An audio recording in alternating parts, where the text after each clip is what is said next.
BYU football right now would not be as tough, would not be as tenacious without Tyler Batty. The 17, guess who? Number 92 again, Tyler Batty. As young as he could remember, he wanted to play in the NFL. Some kids maybe have a different path, but he knew it. And he wasn't gonna let anyone stop that from happening. He was so determined. Go early, stay late. Stay in the gym longer, pump more weights longer.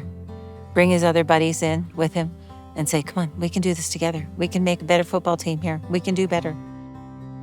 Tyler's responsibilities around the farm was everything that we could possibly have him to because he was so big. He looked older than he was. People expected more out of him, and so he did everything around here that he had time with his football.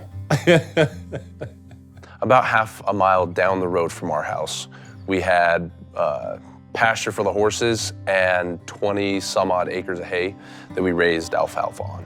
We used hand lines, so essentially think big metal sprinkler pipes that have to be picked up and moved by hand every 12 hours. So 5 a.m., 5 p.m., the water had to be changed. So part of my duties as I got older was to go change the water on the hay. He was diligent. He would get up early in the morning to make sure he got his chores done, especially the irrigation for the farm. And he'd be up before it was light. And he'd be down there changing water because he always wanted to be at football practice early. Just kind of a typical morning. The sun's coming up over the mountains. It quite hasn't lit everything up, but the fields kind of in the meadow to the right is all lit up. And so as I'm riding, I just look out, and that's the last thing I remember. I just waited at the house for him, but he never came.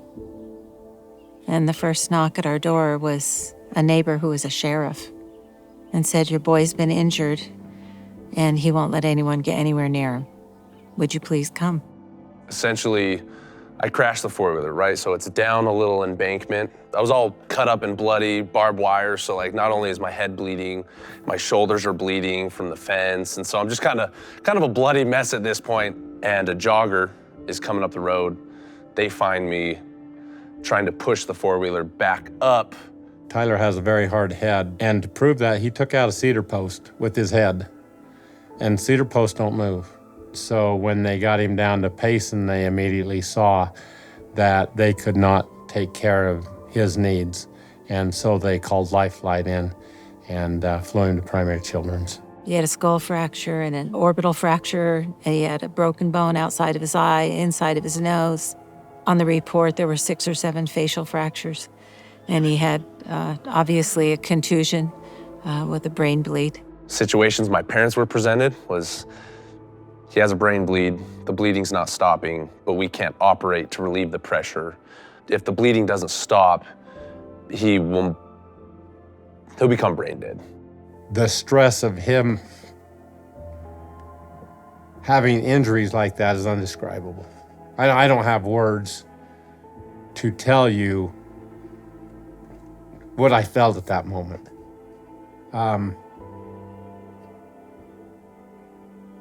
Lane and I have a lot of faith in a higher being, that he was in charge. And that however it turned out, it'd be okay. And very much a miracle. It turned out way good. It was at that 24, 36-hour point that they were like, all right, situation's changed. The bleeding has stopped. We don't know why. There's a good chance of recovery. We probably didn't see all of the stress on Tyler on his recovery, but the little I did see, it was a daily thing. It was probably an hourly thing. It was something that he just couldn't wait. Time couldn't pass fast enough to get back to his dreams and back to work.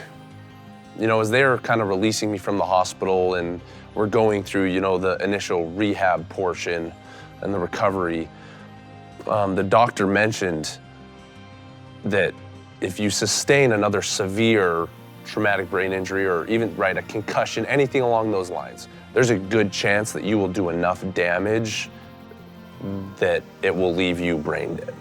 you should not be playing football. Like, football should be the last thing on your mind. When for me, it was like, that's the first thing on my mind. That's what I want to do. Like, I was super bummed out about missing my freshman season, right?